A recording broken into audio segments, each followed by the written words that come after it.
Welcome back guys, स्वागत है आपका एक बार फिर से एमएससी मैथमेटिक्स क्लासेज में। दोस्तों, आज अपन एमएससी मैथ्स प्रीवियस ईयर के लिए अपना जो पेपर फर्स्ट है स्टडी इन अलजेब्रा, उसमें यूनिट फोर्थ जो है उसको स्टार्ट करेंगे। यूनिट फोर्थ में अपन मैट्रिक्स एंड डिटर्मिनेशन को पढ़ेंगे। उनमें एक रिलेशन होता है, उन रिलेशन से रिलेटेड मोस्ट इंपॉर्टेंट थ्योरम करेंगे, मोस्ट इंपॉर्टेंट एग्जाम्पल्स करेंगे, जो एग्जाम पॉइंट ऑफ व्यू से बहुत ही ज़्यादा इंपॉर्टेंट रहने वाले हैं।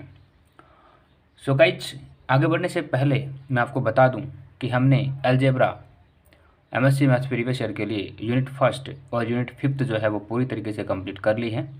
इसके अलावा अगर कुछ और सेशन बचा है तो उनको मैं आने वाली क्लासेज में प्रोवाइड करवा दूंगा आपको। ठीक है, तो आज अपन फोर्थ यूनिट को पढ़ेंगे और एग्जामिनेशन डेट को देखते हुए ये हमारी लास्ट यूनिट होगी। यानी कि अगर हम 3 यूनिट कम्प्लीटली पढ़ लेते हैं तो हमारे 100% मार्क्स जो है वो आ जाएंगे। यानी कि आपका 60 नंबर का जो काम है वो हो जाएगा। 60 नंबर जो हैं वो 100% के इक्वल होंगे 2021 एग्जामिनेशन स्कीम के अकॉर्डिंग। तो इस चीज़ को भी आपको ध्यान में रखना है। तो मैट्रिक्स क्या होती है ये आप अच्छे से जानते हैं। मैट्रिक्स 2x2 की हो सकती है, 1x2 की हो सकती है, 3x3 की हो सकती है, 1x3 की हो सकती है। इन सभी को आप एक अच्छे से आपने पढ़ा है बीएससी के अंदर और आप इन सभी चीज़ों को जानते भी हैं। तो इन सभी चीज़ों पर अपन अपना टाइम जो है वो ज़ाया नहीं करेंगे। मुद्दे की बात करेंगे, जहाँ से आपको अच्छे मार्क्स मिल सकें उसकी बात करेंगे। ओके प्यारे बच्चों, तो आज की क्लास में अपन मैट्रिक्स और डिटर्मिनेशन जो होता है उनमें एक रिलेशन बताएंगे और उस रिलेशन को आपको हमेशा ध्यान में रखना है। जब जब आप यूनिट फोर्थ को सोल्व करेंगे वो आपको हमेशा काम में लेना पड़ेगा। तो उसका जो प्रोसेस है उस प्रोसेस को अपन जो है वो ध्यान में रखेंगे। ठीक है, तो चलते हैं। सबसे पहले अपन इस यूनिट में लीनियर ट्रांसफॉर्मेशन की बात करेंगे। लीनियर ट्रांसफॉर्मेशन जो है वो होता क्या है इसके बारे में भी जानेंगे। तो लीनियर ट्रांसफॉर्मेशन होता क्या है इसके बारे में आपको थोड़ा सा डिटेल्स देता हूँ। जैसे हमने क्या माना कि हमने माना कि v और v डैश ये दो क्या हैं, वेक्टर हैं किसी फील्ड f के अंदर। क्या है, किसी फील्ड f के अंदर। इसको याद कर लेना, ये आपको पता होना जरूरी है। v and v dash be a vector.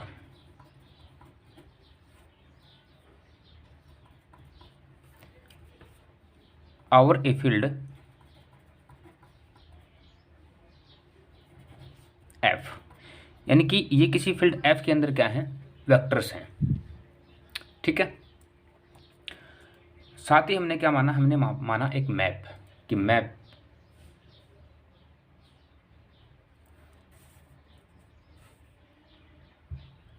Late A map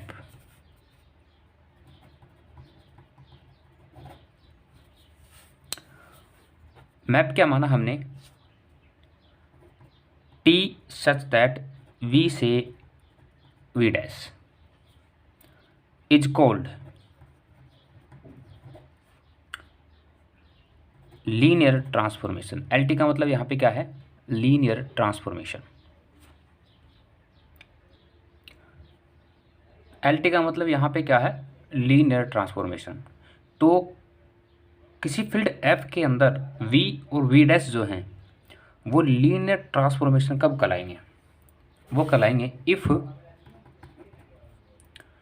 u v belong to v। ये स्मॉल u स्मॉल v और ये बिलोंग करता है कैपिटल v में। And all alpha belong to f। f क्या है, फील्ड है, अल्फा कोई स्केलर्स है, कोई कांस्टेंट वैल्यू है। Then condition first, T U plus V equal to T U plus T V. और कंडीशन नंबर 2 जो है वो है T alpha U equal to alpha T U. यानी कि यहाँ से हमें कंडीशन फर्स्ट जो है वो हमें किन्हीं दो एलिमेंट के योग को बताती है, एडिशन को बताती है। कंडीशन नंबर 2 जो है वो हमें किसी स्केलर्स यानी किसी कांस्टेंट वैल्यू और किसी एक एलिमेंट के गुणनफल को बताती है। तो ये अगर कोई भी फंक्शन, कोई भी वेक्टर, कोई भी फील्ड के अंदर अगर इन दो कंडीशंस को सेटिस्फाई करता है तो हम उसे क्या कहेंगे कि वो लीनियर ट्रांसफॉर्मेशन होगा। वो जो मैप होने वाला वो क्या होगा, लीनियर ट्रांसफॉर्मेशन होगा। ओके प्यारे बच्चों, तो आज लीनियर ट्रांसफॉर्मेशन की सहायता से अपन मैट्रिक्स और डिटर्मिनेशन के बीच में रिलेशन बताएंगे। तो इसके लिए हमने क्या माना, हमने माना तो इसमें रिलेशन बताने के लिए हमें क्या करना होगा, हमें सिर्फ और सिर्फ इतना सा करना है कि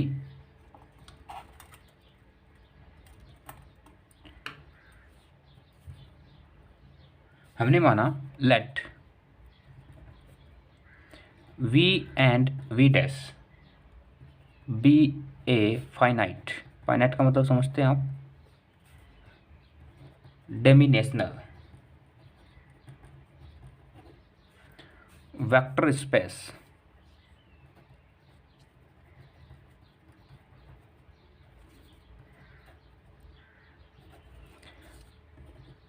और ए फील्ड f। ठीक है, v और v डैश क्या है, डायमेंशनल वेक्टर स्पेस है किसी फील्ड f के अंदर। साथ में हमने माना b equal to b1 b2 b3, ये कोई एलिमेंट है, और एक माना b डैश, तो b1 dash b2 dash b3 dash, इसमें भी कुछ n एलिमेंट्स हैं इस कंडीशंस के अंदर, ऐसा हमने माना। ये क्या है, v और v डैश के संदर्भ में है, मतलब कि रिलेटिव्स हैं, के बेसिस पर हम इनको ऐसा बोल सकते हैं। ठीक है, और साथ में हमने क्या माना कि t v tends to v be a linear transformation. ठीक है, अब आप सोचोगे कि मान क्यों रहे हैं। देखिए, किसी भी चीज़ को करने से पहले प्लानिंग का बनाना ज़रूरी है। अगर आपके पास प्लान है, आपके पास स्कीम है, तो आप उस स्कीम पर क्या करेंगे, काम कर सकते हैं। अगर आपको कुछ पता ही नहीं है कि कैसे करना है तो फिर समस्याएं उत्पन्न होती हैं। काम तो हो जाते हैं, हमने देखा है होते हुए, तो काम तो हो जाते हैं, पर स्कीम्स को जानना ज़रूरी है। और एक बार अगर आपको इस चीज़ के बारे में पता चल जाता है तो फिर वो जो चीज़ें हैं वो लगातार आप उन चीज़ों पर, या फिर वो चीज़ें आपके सामने कभी फेस होती हैं तो आप उनको इजीली करते। तो इसलिए हमने यहाँ पर इन सारी चीज़ों को माना। ये थोड़ा सा आपको याद रखना पड़ेगा एग्जाम पॉइंट ऑफ व्यू से। तो T V tends to V be a linear transformation, यानी कि लीनियर ट्रांसफॉर्मेशन है, then all over B J belong to V. ठीक है, T B J belong to V dash, ऐसा हमने माना। यहाँ पर जे जो है इसकी कुछ वैल्यूज होंगी किसी एन टर्म तक। नाउ लीनियर ट्रांसफॉर्मेशन की डेफिनेशन से मैंने आपको बताया कि जो फंक्शंस होता है उसका सम हमें मिलता है। यहाँ पर m कंडीशंस तक हमने माना, a iota j b iota dash. ठीक है, ये यहाँ पे j है। ये क्या है, ए आई जे, ये एक मैट्रिक्स है। ए आई जे से हम किसी मैट्रिक्स को डिनोट करते हैं। इसको एक्सप्लेन करें तो इसको एक्सप्लेन जो है हम इस तरीके से करेंगे, जैसे हमें यहाँ से TB1 की वैल्यू निकालनी हो तो हम निकालेंगे A11 B1 dash plus A22 B2 dash, इस प्रकार A31 B3 डैश, और कहीं ना कहीं M कंडीशंस तक ये जाएगा तो AM1 BM डैश हो जाएगा। ठीक है, इसी प्रकार अगर हमें T2 की वैल्यू निकालनी हो, TB2 की वैल्यू निकालनी हो तो वो होगा A12 B1 dash plus A22 B2 dash plus AM2 B-M, ठीक है। B3 की निकाल सकते हो, B4 की निकाल सकते हो। इसी प्रकार एक टर्म्स होगी BJ, कहीं पर कोई टर्म्स हो सकती है, कोई मतलब एलिमेंट हो सकता है। उसको कैसे लिखा जाएगा? A1J B1 dash plus A2J B2 dash plus, मतलब इसमें टर्म्स होती हैं डिफरेंस टाइप की। AMJ BM डैश, ये nth टर्म्स के लिए था, ये B1 के लिए था, ये B2 के लिए था। उसी प्रकार कोई एक टर्म्स होगी, तो J की वैल्यू हम कुछ भी रख सकते हैं, जैसे हमने यहाँ पर J की वैल्यू 1 2 3 माना, ये है ना।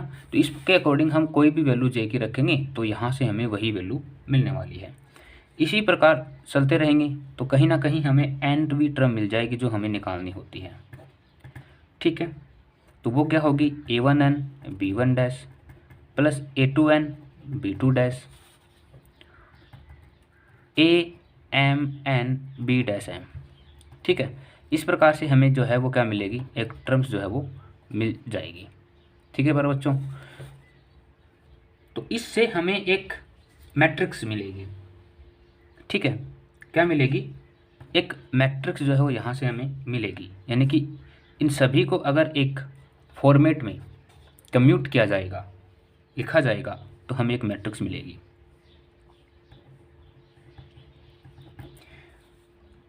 ऑफ टी के रिलेटिव में, भाई हम टी की बात करें टी फंक्शन की, तो टी के रिलेटिव्स में हमें वो मिलेगी,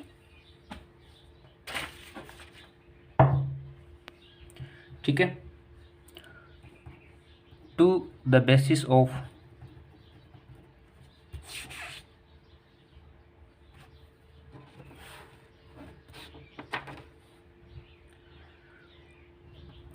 B and B dash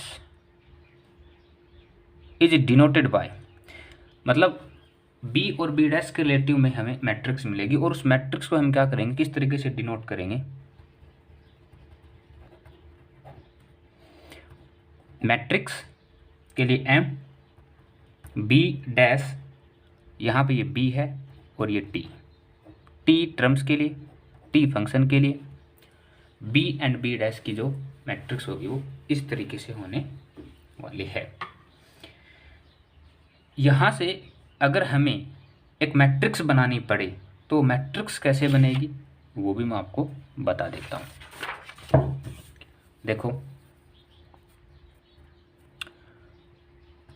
matrix B dash से B कुछ एलिमेंट होंगे, तो मैट्रिक्स आपको पता है कुछ इस तरीके से बनती हैं, 11 12 और इस प्रकार कोई टर्म्स होगी, A21 A22 A2N A31 A32 A3N, और यहाँ पर कोई n टर्म्स होगी AM1 AM2, और यहाँ से हमें कोई टर्म्स मिलेगी AMN। तो ये जो मैट्रिक्स होगी ये कौन सी मैट्रिक्स होगी? M/N की मैट्रिक्स होगी, बता सकते हैं। तो इनमें एक जो रिलेशन बनेगा, इनमें जो एक रिलेशन बनेगा वो हम क्या बता सकते हैं कि मैट्रिक्स B डैश से B जो है वो किस चीज़ के बराबर हो सकती है? M/N। तो ये जो पूरा कैलकुलेशन है इसको अपन क्या लिखेंगे? AIJ लिखेंगे, ठीक है। AIJ M/N की ये मैट्रिक्स हो जाएगी, यानी कि ये इनमें आपस में इनके डिटर्मिनेशन में क्या होगा? एक रिलेशन होगा मैट्रिक्स एंड इट डिटर्मिनेशन में, ठीक है। तो इस चीज़ को आपको क्या रखना है? ध्यान में रखना है। चीज़ों को कैसे बनाना है, मैट्रिक्स कैसे बनेगी, क्या प्रोसेस रहेगा, ये सारी चीज़ें अपन इसमें देखी हैं, ठीक है। तो अगर जहाँ कहीं पर आपको जैसे ये AIJ M/N दिखता है तो इसका मतलब क्या है? AIJ का मतलब है ये वाली मैट्रिक्स अपने को वहाँ पे दिखानी है, M/N का मतलब है कि उसमें कितनी रो हैं और कितने एलिमेंट हैं, तो वो वाली चीज़ें भी आपको यहाँ पे बतानी है, ठीक है। हिंदी में रो और कॉलम्स यानी कि स्तंभ और पंक्तियाँ, ठीक है, ये चीज़ें ध्यान में रखनी है। तो इन्हीं पर बेसिस अपन सबसे पहले एक एग्जाम्पल करेंगे। तो ये क्लास अलग रखेंगे अपन, और इसको हर क्लास के साथ अटैच किया जाएगा ताकि नेक्स्ट क्लास देखने से पहले बच्चा इसको ज़रूर देखे। ठीक है, तो नेक्स्ट क्लास में अपन एक इम्पोर्टेंट एग्जाम्पल के बारे में पढ़ेंगे। वो एग्जाम्पल आपसे लास्ट 5 to 7 ईयर में लगभग 3 से 4 बार पूछा गया है। और वही नहीं, एग्जाम्पल कोई भी हो, इट्स डजंट मैटर, आपको तरीका आना चाहिए। अगर आपको तरीका आता है तो आप क्या कर सकते हैं, उसे सोल्व कर सकते हैं। अब हम जो है एक एग्जाम्पल जो है वो यहाँ पर करने वाले हैं, जो एग्जाम्पल टॉपिक से बहुत ज़्यादा इम्पोर्टेंट है, जो आपसे 2011 में पूछा जा चुका है, 2017 में पूछा जा चुका है और फिर 17 में आपसे पूछा जा चुका है।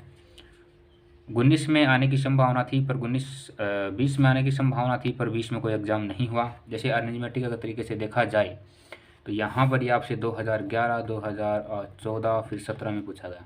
3 साल का गैप चल रहा है तो 20 में आने की पॉसिबिलिटी थी। बट हुआ क्या, कोविड आ गया और कोविड आने की वजह से 2020 में एमएससी मैथ्स प्रीवियस ईयर के लिए एग्जामिनेशन नहीं हुआ। बच्चे लोग जो प्रमोट कर दिए गए, तो इस बार ये आने के चांसेस जो हैं वो बन जाते हैं। तो पहले थोड़ा सा पीछे वाली क्लास में मैं आपको बता देता हूँ कि हमने क्या पढ़ा था।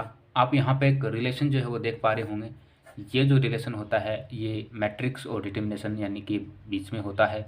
उसी को ध्यान में रखते हुए एक एग्जाम्पल यहाँ पर शुरू कर रहे हैं। लिखा गया है एग्जाम्पल्स में कि let V be the vector space of all 2x2 matrix, यानी कि आपको एक 2x2 की मैट्रिक्स दे रखी है और ए फील्ड एफ, किसी क्षेत्र एफ के अंदर। साथ में इन्होंने कहा है कि T such that V tends to V be a linear transformation, और आपको एक कंडीशन दे रखी है T X equal to A X, जहाँ पर ए की वैल्यू आपको गिवन है।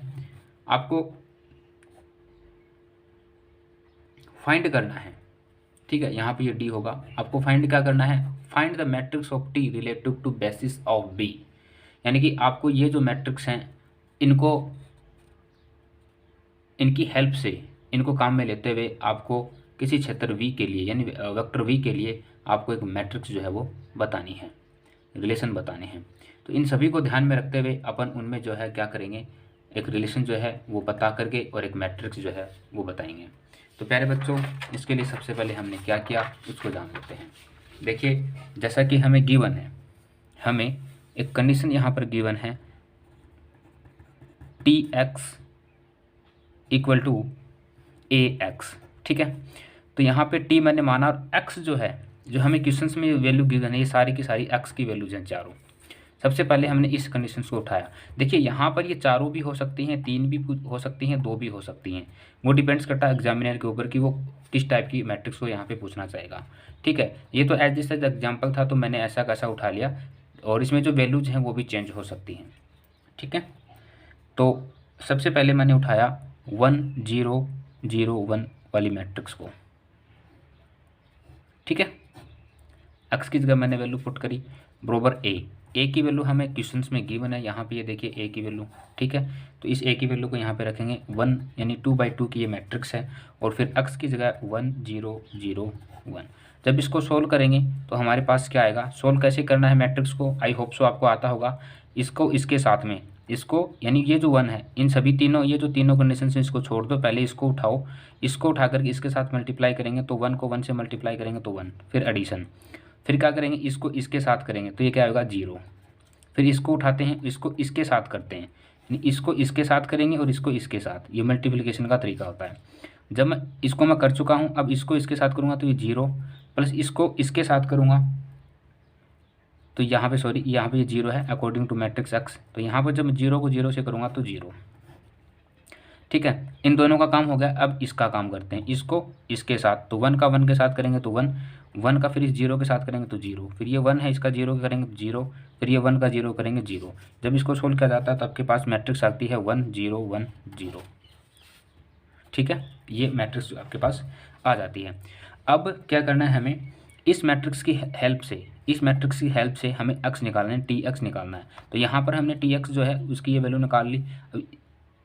एक्चुअल में ये टी एक्स की वैल्यू हो जाएगी, तो इसमें क्या करेंगे, एक्स के साथ में इसको पुटअप करेंगे। जैसे कैसे करेंगे पुटअप, यहाँ से इसकी वैल्यू निकालते हैं। सबसे पहले ये वाली वैल्यू उठाई तो 1, ठीक है।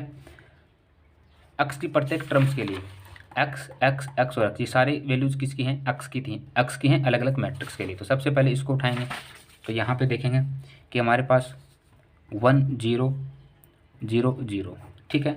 फिर प्लस, फिर क्या करेंगे, इसको उठाएंगे 0। दूसरा हमारा एक्स की वैल्यू था 0 1 0 0, प्लस इसको उठाएंगे 1, और हमारे पास वैल्यू आएगी 0 0 1 0, फिर प्लस 0, और फिर वैल्यू आएगी 0 0 0 1, ठीक है। 1 को इसके साथ मल्टीप्लाई करेंगे कहीं ना कहीं, तो सारा फंक्शन 0 हो जाएगा। 1 को 1 के साथ करेंगे 1, प्लस 1 को 0 0 0, और फिर इसको सोल्व करेंगे तो हमारे पास वैल्यू आएगी यहाँ पे 1। आ गया समझ? इसको इसके साथ करेंगे तो 0, इसको इसके साथ करेंगे तो 1, सॉरी 0, फिर इसको साथ करेंगे 0, इसको साथ करेंगे 0, तो प्लस 0। अब ये 1 है, इसको इसके साथ करेंगे तो 0, इसको इसके साथ करेंगे तो कहीं ना कहीं 1 आएगा, फिर इसको 0, फिर इसको 0, ये आपस में जुड़ते जाते हैं। इसको सोल्व करने का तरीका बताना पड़ेगा क्या, या फिर आ जाएगा आपको? और इसी प्रकार जब 0 को इस पूरे मैट्रिक्स के साथ मल्टीप्लाई करेंगे तो हो जाएगा 0। तो ये आपकी एक मैट्रिक्स बन गई, यानी कि ये A11, ये A12, ये A13 और ये 14 की वैल्यू बन चुकी है, ठीक है। इसी प्रकार अपन दूसरा जो हमारा वैल्यू है एक्स का, उसको लेंगे 0 1 0 0, ठीक है। इस वाले के साथ ए की वैल्यू आपको पता है 1 1 1 और 1, ठीक है, और एक्स की वैल्यू 0 1 0 0। आ गया समझ? इसको सोल्व करेंगे इसी की तरह, तो हमारे पास जो वैल्यू है वो क्या आएगी 0 1 0 1। आ गया समझ? सभी टर्म्स के लिए अगर एक्स की वैल्यू को देखा जाए तो ये 0 पहले, उसके बाद में 1 0 0 0, प्लस फिर 1 आएगा, फिर 0 1 0 0, फिर प्लस 0 आएगा 0 0 1 0। अब आप ये सोच रहे होंगे कि ये कहाँ से आ रही है ये मैट्रिक्स, तो ये मैंने वो सारी एक्स की वैल्यू जो हमें क्वेश्चन में गिवन है उनको उठाया। 0 को किसी भी मैट्रिक्स के साथ मल्टीप्लाई करोगे 0, 1 को करोगे तो 1, प्लस 0 करोगे तो 0, प्लस फिर ये आगे वाली 0 है तो 0, तो ये हमारे पास एक मैट्रिक्स और आ गई। अब आप ये सोच रहे होंगे ये वैल्यू कहाँ से आई, तो देखो 0 को 1 से मल्टीप्लाई करेंगे तो 0 आएगा प्लस, ठीक है। देखो मैं आपको नया काम करता हूँ, ये 0 कैसे आया ये बता देता हूँ, ठीक है, या फिर यहाँ पे ये 1 कैसे आया ये बता देता हूँ। एक ही बात है, किसी एक को सोल्व करके बता दूंगा तो सारी कर लेना। देखो सबसे पहले 0 को 0 से किया, 0 को 1 से किया तो क्या आएगा 0 आएगा, प्लस फिर इस 0 को इसके साथ करेंगे 0, फिर इसको इसके साथ करेंगे 0, इसको इसके साथ करेंगे 0, ठीक है। तो सारा वैल्यू क्या मिलेगी आपको यहाँ पे 0 प्लस 0 प्लस 0 यानी कि 0। सारी वैल्यूज़ को ऐड करेंगे तो ये क्या आएगा 0 आएगा। यहाँ पर देख लेते हैं एक बार, 1 को 1 के साथ करेंगे 1, 1 को 0 के साथ 0, 1 को 0 के साथ 0, 1 को 0 के साथ 0, एडिशन देंगे तो क्या आएगा 1 आएगा। ये जो 1 है यही आएगा इसमें, ठीक है। इस प्रकार से आपको सोल्व करना है। इसको जैसे इसको भी यहाँ पे ऐसे सोल्व करेंगे तो फिर यहाँ पे 1 मिलेगा, इसको सोल्व करेंगे तो यहाँ पे 0 मिलेगा, इसको सोल्व करेंगे तो यहाँ पे 0 मिलेगा, इस प्रकार से, ठीक है। तीसरी कंडीशन क्या है हमारी, टी मैट्रिक्स गिवन है हमारी 0 0 1 0, और ए की वैल्यू आपको पता है 1 1 1 दी हुई है 0 0 1 0। इसको सोल्व करेंगे 1 1 0 0, ठीक है। ये वैल्यूज कैसे आई आपको बता दिया मैंने, ऐसे सोल्व करना है। ये जो कंडीशन हुई है फिर ये मिली थी, सिमिलरली जब अपन इसको इस तरीके से करेंगे तो हमें ये वैल्यू मिल जाएगी, सिंपल है। अब इसकी हेल्प से क्या करेंगे, टी एक्स निकालेंगे। सबसे पहले 1 उठाया, एक्स की जितनी भी वैल्यूज हैं 1 0 0 0, प्लस 0 को उठाया 0 0 1 0, प्लस इस 1 को लिया 0 0 1 0, प्लस इस 0 को लिया 0 0 1 0, ठीक है प्यारे बच्चों। तो यहाँ से हमें मिला 1 प्लस 0 प्लस 1 प्लस 0, ठीक है। अब अपन जो अपनी फाइनल स्टेप है उसको देखते हैं। फोर्थ जो एलिमेंट है उसके लिए मैट्रिक्स क्या है, चौथी 0 0 1 0, ए की वैल्यू क्या है 1 1 1 1, एक्स की वैल्यू क्या है 0 0 1 0। यहाँ से सॉल्व करने पर क्या मिलेगा 0 1 0 1, ठीक है। इसकी हेल्प से यानी कि इस कंडीशंस की हेल्प से अब क्या करेंगे, आगे की टर्म्स को देखेंगे। देखो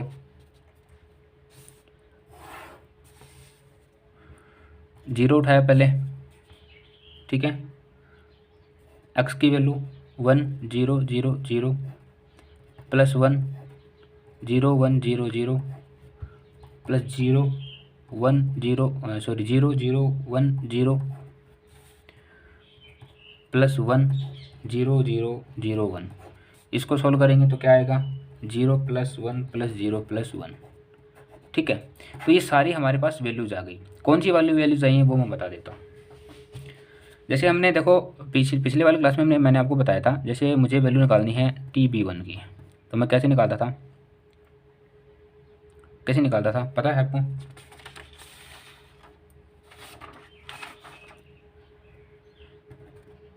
A11 B1 dash plus A22 B2 dash plus dot dot dot AM1 B dash M निकाला था B1 के लिए। इसी प्रकार कोई n टर्म्स भी होगी वहाँ पे, ठीक है। तो उस n टर्म्स के लिए क्या होगा AN1 B1 dash plus AN2 B2 dash और इसी प्रकार AMN B डैश M, ठीक है। तो ये जो वैल्यूज़ आपको दिख रही हैं ये वाली कौन सी वैल्यू है, वो ये हैं, ठीक है। तो यहाँ पर अपन ने हमें चार मैट्रिक्स गिवन थी, तो यहाँ पर हमें TB1 TB2 TB3 और TB4 दे रखा है, ठीक है। तो इन चारों की वैल्यूज हमें यहाँ पर गिवन है, राइट है। और वहाँ से हमें एक मैट्रिक्स मिली, जब उसको सोल्व किया था तो ये मैट्रिक्स मिली थी, यहाँ पे आप देखोगे इसको, है ना। तो इस वाली वैल्यू में हम क्या रखेंगे, उसको वैल्यू रख देंगे और हमारे पास ये फंक्शन बन जाएगा, ठीक है। यहाँ पर रखते हैं वैल्यू, जो वैल्यूज हमारे पास आई हैं उन सभी की वैल्यूज को अपन यहाँ पे क्या करते हैं, रखते हैं। जैसे पहले वाले कंडीशंस को सोल्व किया था तो ये मान लीजिए अपन TB1 की वैल्यू निकाली, ठीक है। ये आ जाएगी TB2 की वैल्यू और ये आ जाएगी TB3 की वैल्यू, ठीक है। उसी प्रकार जब यहाँ पे सॉल्व करा तो ये आएगी TB4 की वैल्यू, है ना। इसको अपन इस मैट्रिक्स में रखते हैं, इस वाली मैट्रिक्स में। तो यहाँ पे देखना मैं रख रहा हूँ सभी वैल्यूज को, तो हमारे पास जो वैल्यू है वो क्या बनेगी, चलो फाइनल आंसर दिखा देता हूँ आपको, ठीक है।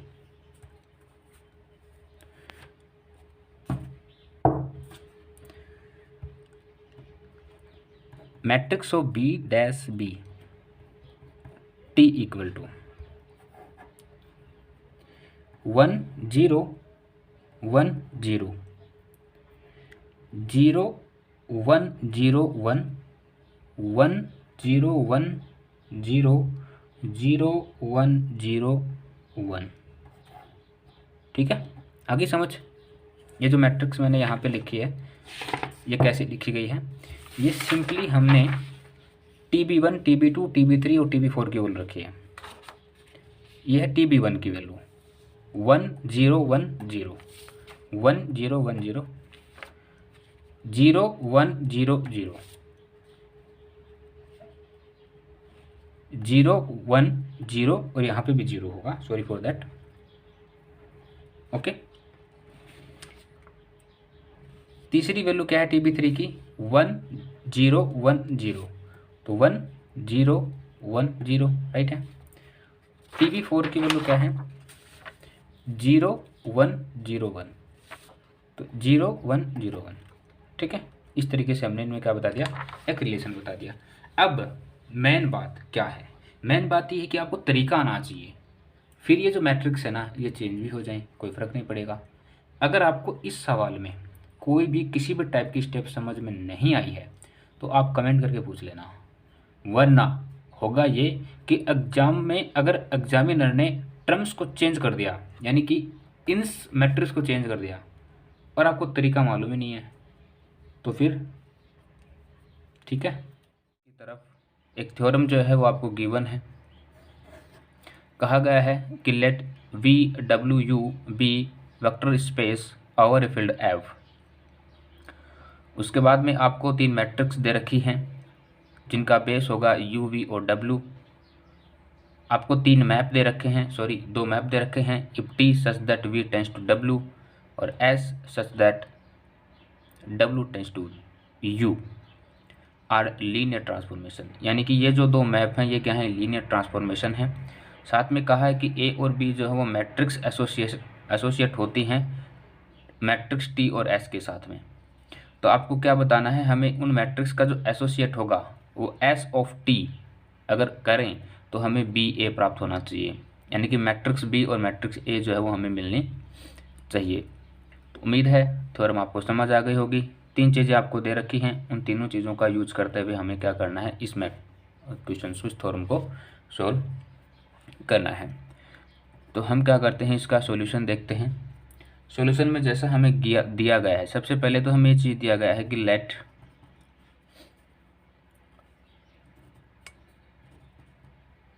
वी जे, यहाँ पे ये जे है, जे की जो वैल्यू है वो n 1 से लेकर के n तक हो सकती है। W आयोटा, आयोटा की वैल्यू 1 से लेकर के m तक बताई है। और U आर, आर की जो वैल्यू जो है वो 1 से लेकर के तक बताई है। B द बेसिक्स ऑफ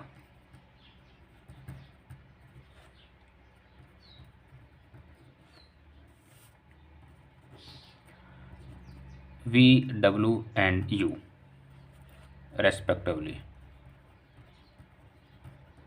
ठीक है, ये हमें क्वेश्चन में गिवन था। एक चीज़ हमें दे रखी है कि हमने सबसे पहले जो पहला मैप हमें दिया है T सच दैट V से W, ये क्या है, एक लीनियर ट्रांसफॉर्मेशन है। LT का मतलब यहाँ पे होगा लीनियर ट्रांसफॉर्मेशन से। ठीक है प्यारे बच्चों, तो इसके लिए ये पॉसिबल कब होगा, ये पॉसिबल होगा T V J equal to sum of, यानी कि लीनियर ट्रांसफॉर्मेशन की डेफिनेशन से जो इसका सम होगा वो क्या होगा, A iota J W iota. ठीक है, यहाँ पर ए आई जे जो है बिलोंग करता है F के अंदर, किसी फील्ड F के अंदर। ओके, तो यहाँ से हम क्या कह सकते हैं, हम कह सकते हैं कि हमारी मैट्रिक्स T जो है वो किस चीज़ के बराबर होगी, मैट्रिक्स ए आई जे। और ये जो ए आई जे है इसको मैंने नाम दे दिया मैट्रिक्स ए, याद रहेगा, सिंपल। उसी प्रकार हमें एक और मैप दे रखा है एस सच दैट W से U, ये भी क्या है, एक लीनियर ट्रांसफॉर्मेशन है। ये लीनियर ट्रांसफॉर्मेशन की डेफिनेशन से अगर इसकी बात की जाए तो ये वैलिड होगा R इक्वल टू 1 से K के लिए, BRIUR जैसा हमें बोला गया है हमारे लीनियर ट्रांसफॉर्मेशन के अकॉर्डिंग हमने वैसा कर दिया। ठीक है, तो इसको हमने नाम दिया कोई मैट्रिक्स MX जो बराबर होगा BRI के। ठीक है, किस चीज़ के बराबर होगा, मैट्रिक्स BRI के, और इसको हमने नाम दे दिया मैट्रिक्स B। BRI लिखो या फिर B लिखो, ये हमने मान लिया ऐसा।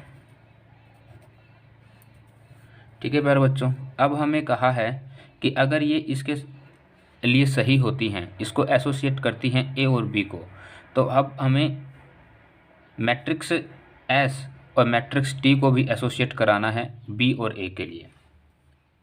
ठीक है, तो जैसा हमें कहा है matrix S of matrix T such that V tends to U is also linear transformation. क्या होगा, एक ऑल्सो लीनियर ट्रांसफॉर्मेशन होगा। क्यों होगा, क्योंकि मैट्रिक्स S और मैट्रिक्स T जो हैं वो ऑलरेडी एक लीनियर ट्रांसफॉर्मेशन को डिनोट करती हैं, इसलिए। तो यहाँ पर जो मैट्रिक्स हैं वो किस चीज़ के बराबर होंगी, इसको हम इस तरीके से लिख सकते हैं, ये चीज़ आपको थोड़ा ध्यान रखना है। अब हम सिंपली यहाँ पे क्या करेंगे, वैल्यूज रखेंगे, S और T की वैल्यूज रखेंगे। तो यहाँ पर एस एज रखेंगे, टी वी जे की वैल्यू आपने क्या दिखाई है, यहाँ से ये जो मैट्रिक्स एस टी वी जे है यहाँ से इसकी वैल्यू यहाँ पे पुटअप करेंगे प्यारे बच्चों। तो वैल्यू जो है वो आयोटा यानी इसकी जो लिमिट्स जो रहने वाली हैं वो ये रहेंगी। हमने यहाँ पर इसको ऐसे वैल्यू जो है टी वी जे की रख दी है। इसको थोड़ा सा सोल्व करते हैं।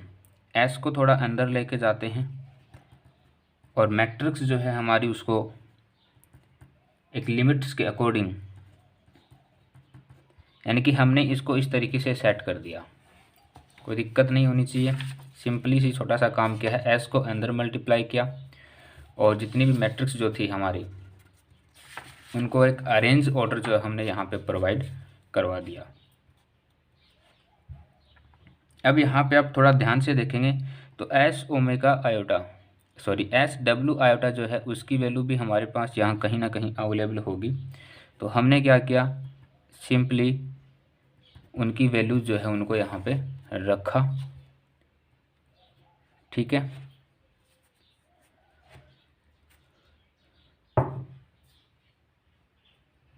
यहाँ पे ये ए आई जे एस दिस एज और एस ओमेगा आयोटा इसकी वैल्यू हमने equation number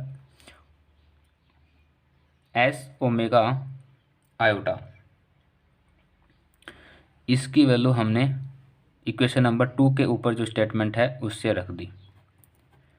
r equal to 1 से के B R iota U R, ठीक है, रख दी।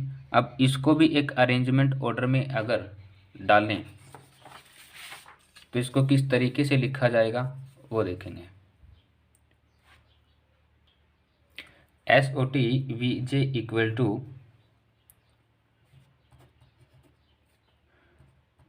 आई इक्वल टू आयोटा की वैल्यू 1 से m है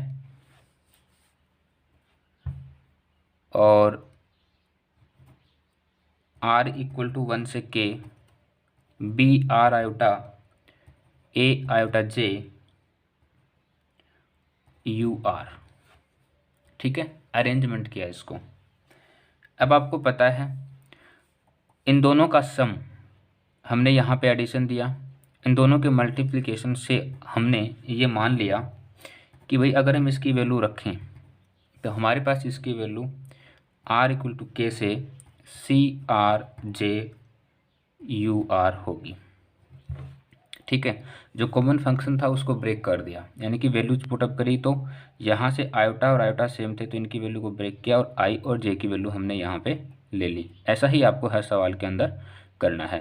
बी और ए का जो एसोसिएशन जब हम करेंगे तो एसोसिएशन से हमने उसको सी के लैंग्वेज में कन्वर्ट कर दिया कि हमने एसोसिएशन को किस में लिखा, सी की तरह से इसको डिनोट कर दिया है।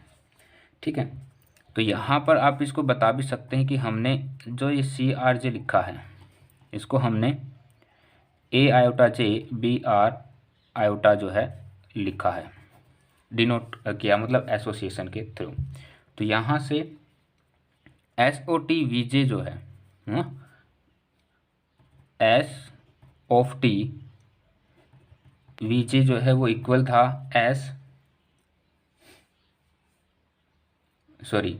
वो इक्वल था किसके, matrix of M S O T के। ठीक है, तो यहाँ से एस ओ टी आपको दिख रहा है ना, एस ओ टी, इसकी जगह मैं ये लिख सकता हूँ क्योंकि हमें मैट्रिक्स में बताना है। तो matrix S of T is equal to limits को अगर मैं इसमें पुटअप करता हूँ, लिमिट्स को यहाँ पे पुटअप करता हूँ तो मेरे पास आएगा सी आर जे। ये जो सी आर जे है ना, ये सी कैपिटल है, इस चीज़ को थोड़ा ध्यान रखेंगे।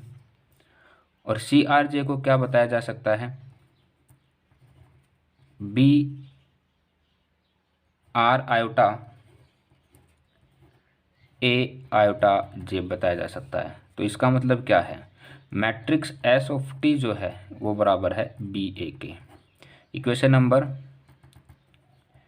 First and second, equation number first and second में अगर आप जाके देखोगे तो हमने इसको बी माना था, इसको ए माना था। तो यहाँ पर हम जो है मैट्रिक्स एस ऑफ टी को एक एसोसिएशन के थ्रू ऐसा बता सकते हैं। जो हमसे पूछा गया था हमने वही बताया, अलग से हमने कुछ नहीं किया।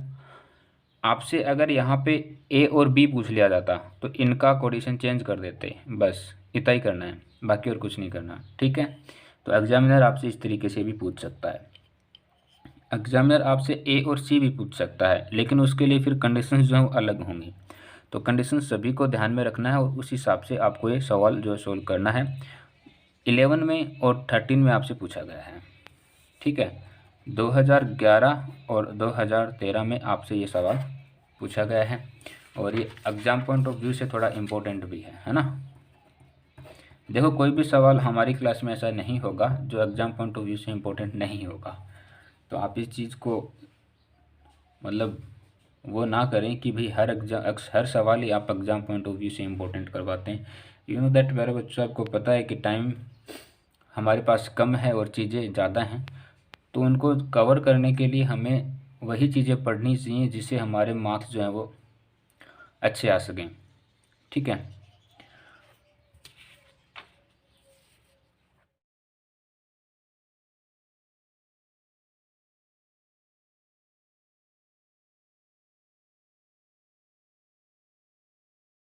नेक्स्ट जो है, ये जो थ्योरम है ये आपसे 2011,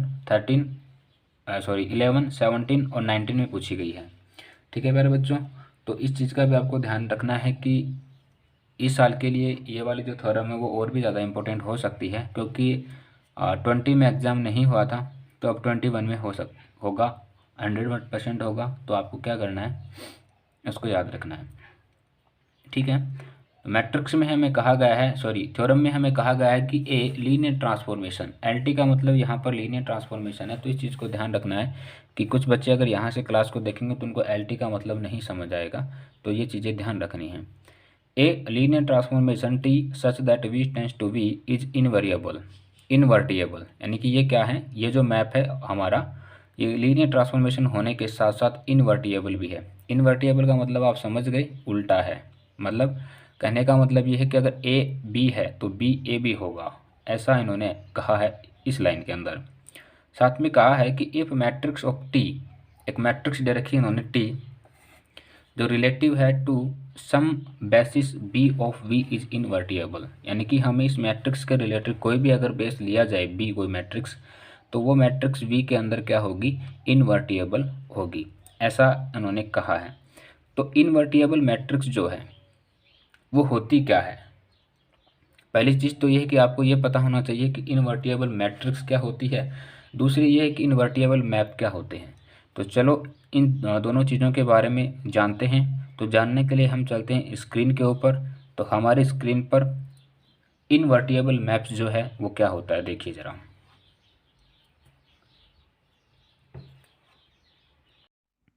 तो देखो, इनवर्टिएबल मैप क्या होता है। इसके लिए हमने क्या माना कि let V be a finite dimensional vector space over a field F and T such that V tends to V be a linear transformation, then A is linear transformation S such that V tends to V is known as invertible map of T। यानी कि ये T के अंदर क्या कहलाएगा, एक इनवर्टिएबल map कहलाएगा। कब, जब वो इस कंडीशन को फॉलो करेगा, यानी कि T of S equal to invertible equal to S of T. यहाँ पर I V such that V tends to क्या दे रखा है, वी, और I V small V such that equal to क्या दे रखा है, वी दे रखा है, ठीक है।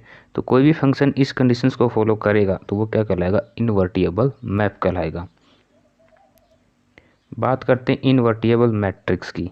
तो इनवर्टिएबल मैट्रिक्स क्या होती हैं कि let matrix B star B into T B matrix of T, ठीक है, relative to basics B, base of B जिसका बेस बी है, then B B S is known as invertible matrix. Invertible matrix होगी कब, जब वो इस conditions को फॉलो करेगी। यानी कि ये जो आपको ऊपर इनवर्टिएबल मैप दिख रहा है उसको अगर मैट्रिक्स में कन्वर्ट किया जाए तो वो इस तरीके से दिखेगा आपको, ठीक है। और इसको जब यहाँ से लिखेंगे तो ये इस तरीके से दिखेगा फिर आपको। तो बस यही है इसमें, और कुछ खास नहीं है, ठीक है। लेकिन इन टर्म्स का बहुत ज़्यादा उपयोग जब होने वाला है। स्पेशली इस वाले टर्म्स का बहुत ज़्यादा उपयोग होगा और इसी का प्रयोग करते हुए अपन इसका यूज करेंगे और फिर इसका यूज करते हुए अपन क्या करेंगे, इसको वेरीफाई करेंगे। ठीक है, तो इनवर्टिबल मैप और इनवर्टिबल मैट्रिक्स जो है उसके बारे में आपने जान लिया। तो जैसा कि आपने जाना कि इनवर्टिबल मैट्रिक्स जो है वो ये होता है। ठीक है, इनवर्टिबल मैट्रिक्स और इनवर्टिबल मैप्स के बारे में हमने जाना। अब हम इस थ्योरम को सॉल्व करते हैं। ठीक है, तो गाइज इसमें हमें गिवन है एक इनवर्टिबल मैप। क्या गिवन है? एक invertible map. Let T such that V tends to V be a invertible map.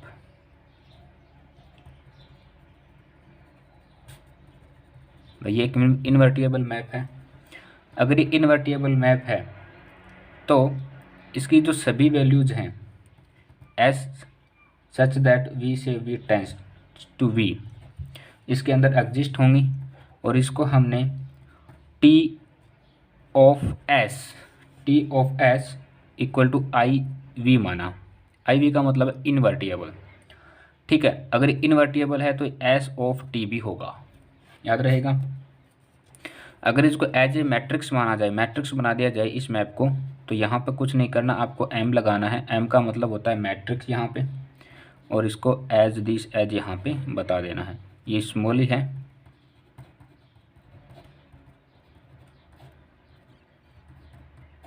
Okay, हमने जैसा इन्होंने कहा वैसा कर दिया है। इसको थोड़ा जब सोल्व करेंगे तो उनको एज अलग अलग एक मैट्रिक्स के रूप में डिनोट करें। तो ये एम टी, ये एम एस और ये आई एन इनवर्टिबल हो गया ये अब। ठीक है, एम एस और एम टी, ये चीज़ भी आपको ध्यान रखनी है। ऐसा क्यों हुआ? ऐसा इसीलिए हुआ ना क्योंकि इनवर्टिबल मैप और इनवर्टिबल मैप के अंदर हम ऐसा कर सकते हैं। तो यहाँ से हम क्या कर सकते हैं? हम यहाँ से कह सकते हैं कि so matrix of M T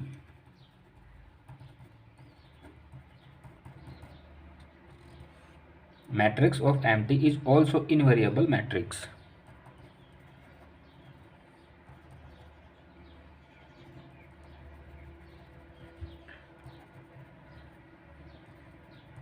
क्या हो जाएगी? इनवेरिएबल मैट्रिक्स हो जाएगी। ठीक है, तो अगर ये ऐसी हो गई तो हम इसको वापस से वैसा ही बनाने की कोशिश करेंगे। अगर ये वैसी बन जाती है तो इसका मतलब क्या है? इसका मतलब ये है कि ये एक इनवेरिएबल मैट्रिक्स जो है वो होने वाली है। तो यहाँ पर हम इसका क्या करेंगे? कन्वर्ट्स बताएंगे। ठीक है, इसके लिए हमने क्या माना कि मैट्रिक्स जो है, मैट्रिक्स ऑफ एम टी, यानी कि टी जो मैट्रिक्स है वो क्या है? इनवेरिएबल मैट्रिक्स है, इनवर्टिबल मैट्रिक्स है।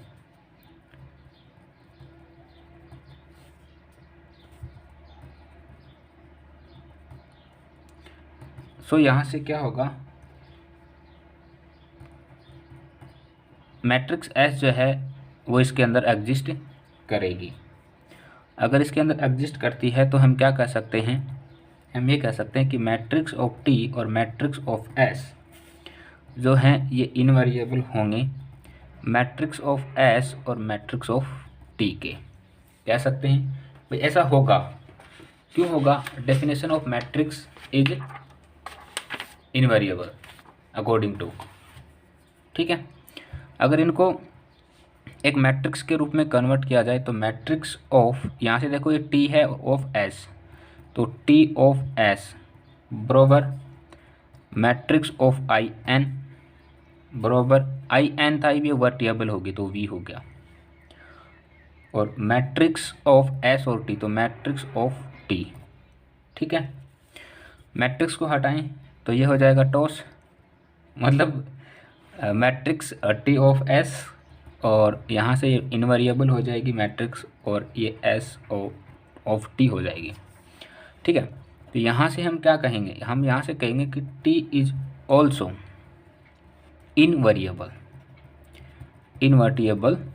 मैप। ठीक है, क्या हो जाएगा? Invertible map.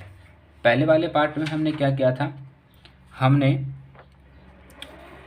वर्टिएबल मैप माना था और उसके थ्रू हमने मल्टीएबल मैट्रिक्स जो है उसको इन्वर्टिएबल मैट्रिक्स जो है उनको प्रूफ किया। फिर इन्वर्टिएबल मैट्रिक्स को लेकर के और इन्वर्टिएबल मैप को प्रूफ किया।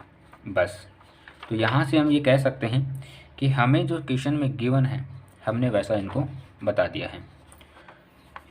तो आज की क्लास के लिए इतना ही, फिर मिलते हैं नेक्स्ट क्लास में। तब तक अपना ख्याल रखिए, हंसते रहिए, मुस्कुराते रहिए, अपने आसपास साफ सफाई रखिए। थैंक यू सो मच दोस्तों।